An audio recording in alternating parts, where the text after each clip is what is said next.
So if anything happens to the boat, don't go that way. I'll be over here yelling at you. All right, we're going to start our tour over here on the right with our shrimping fleet. We're known as the birthplace of the modern shrimping industry here in Fernandina. We were once the shrimping capital of the world. Everything came together here around 1913, and they took the entire state haul from 39,000 pounds a year to a little over 3 million. But today you're looking at a dying breed. You can see one of our shrimp. Very smart. This is the very last processing plant left on the island. As we go along, if you look over here on the left, you'll see white patches on our shoreline. Those are called shell middens. They were left there thousands of years ago by the Timucuan Indians. They're basically trash dumps. They sat there eating oysters somewhere between 2,000 to 4,000.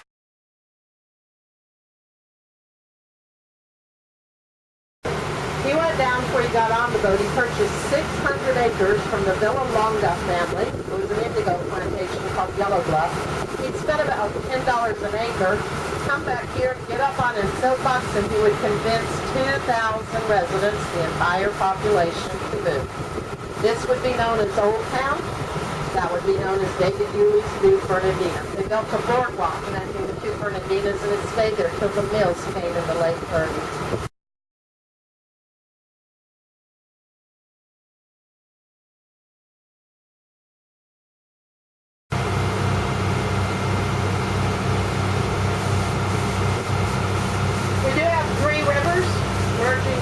Here we just came off the Amelia. We're tied around the end St. Mary's River, which is the Atlantic drain to the open swamp, and that's how the snakes get up on that island. And we're going to take you to the Cumberland River. All three rivers will merge in and out of here twice daily, and that's what helps to keep it be the deepest natural harbor on the East Coast. Anybody been to the fort? Named after Duncan Lamont Flint. He was a hero of the Second Seminole War. We had 3 Seminole Wars down here. It was built in 1847, 2 years after Florida became the 27th state.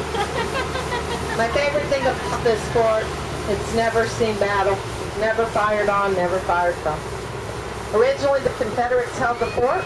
Robert E. Lee came down to place a headstone on his father's grave on Cumberland. And he deemed the fort indefensible. They had invented the rifle cannons.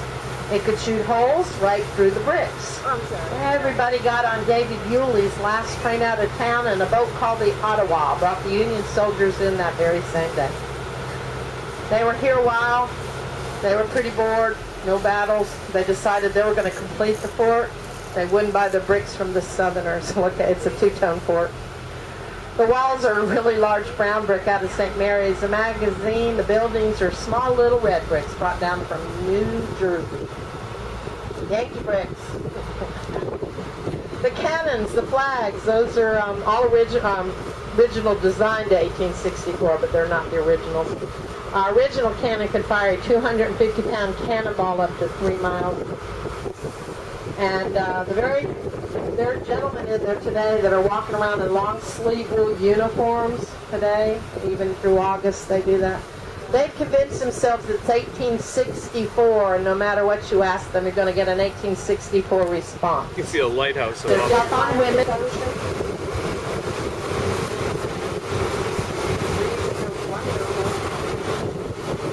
Over here on our left, you're going to see 2 towers. These are called range markers.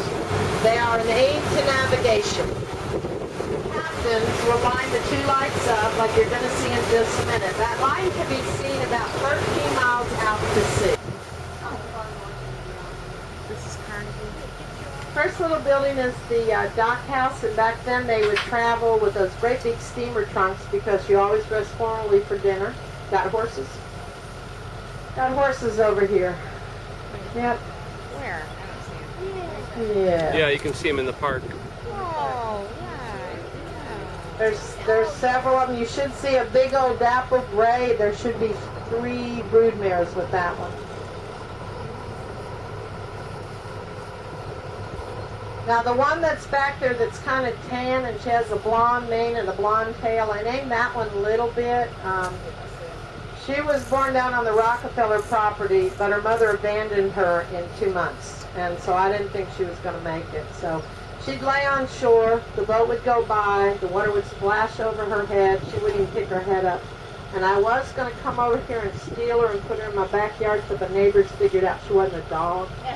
Captain Kirk told me it would be a federal offense. So. But she's okay. She was taken into a bachelor band. There's a big dapple gray up here. He had a bachelor band at the time. He took her in, he showed her where to get fresh water and how to eat. She is a small horse, though. She's not the full-grown horse. And there's the gray, I think. Yep. So that's his band.